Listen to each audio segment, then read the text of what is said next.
Wow, padinya sangat sehat sekali guys. Sangat jarang yang terkena suntep, terkena wereng, terkena lembing. Karena memang kita sudah memahami siklus dari hama padi, sehingga kita boleh tepat sasaran dalam penanganannya guys. Jadi kita harus memahami satu persatu bagaimana siklus hidup dari hama padi. Kita memang harus betul-betul memahami sehingga tepat sasaran.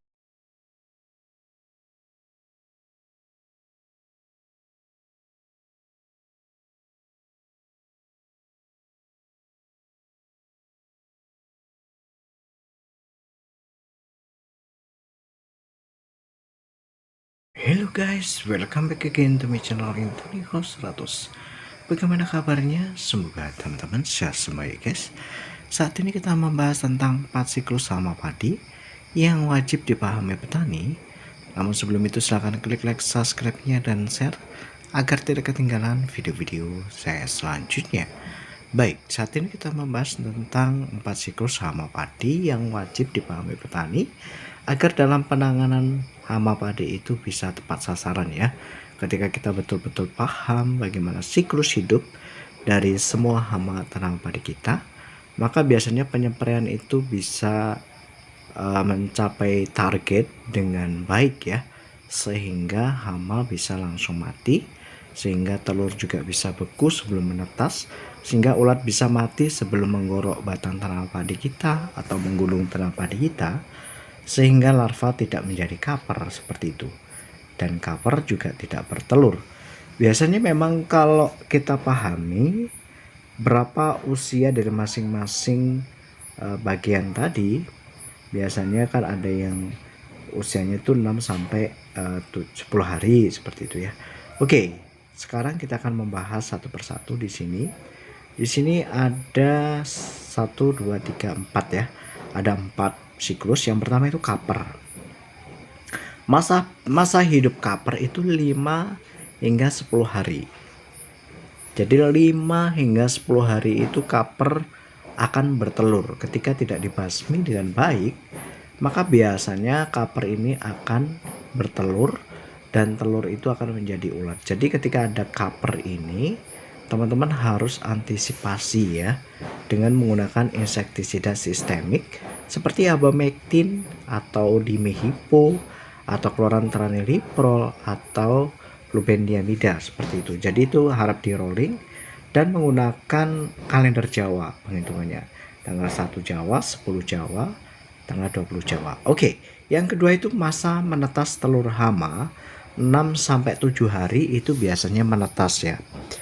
Jadi biasanya kalau kaper ini sudah bertelur, kebanyakan 1 hingga 2 hari itu langsung mati. Kemudian telur ini bisa menetas.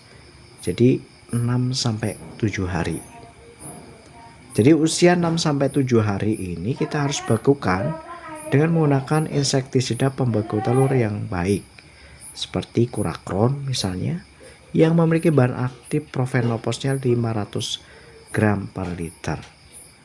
Kemudian yang ketiga itu masa hidup ulat. Teman-teman harap perhatikan masa hidup ulat itu biasanya mencapai 28 hingga 35 hari. Jadi memang sangat panjang sekali masa hidup dari ulat ini.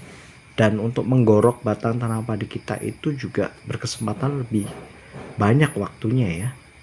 Maka sebelum tanggal 28 hingga 35 hari itu kita harus sudah antisipasi dengan menggunakan insektisida seperti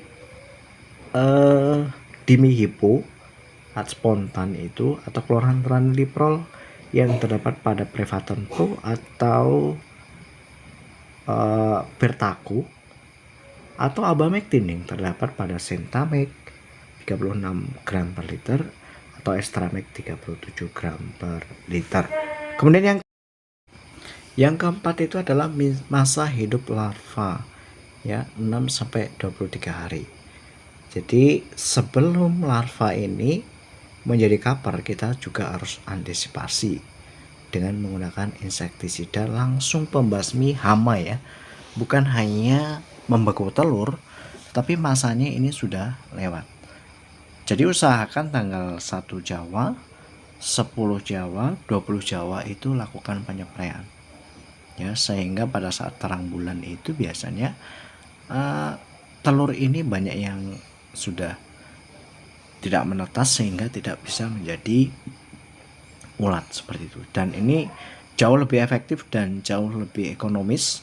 Keuangan teman-teman juga tidak akan terlalu boros, biayanya bisa kita tekan dengan baik karena kita tepat sasaran, tepat waktu, sehingga padi kita bisa memiliki hasil yang melimpah dan bisa menguntungkan seperti ini guys. Oke guys, thank you for watching and see you next time.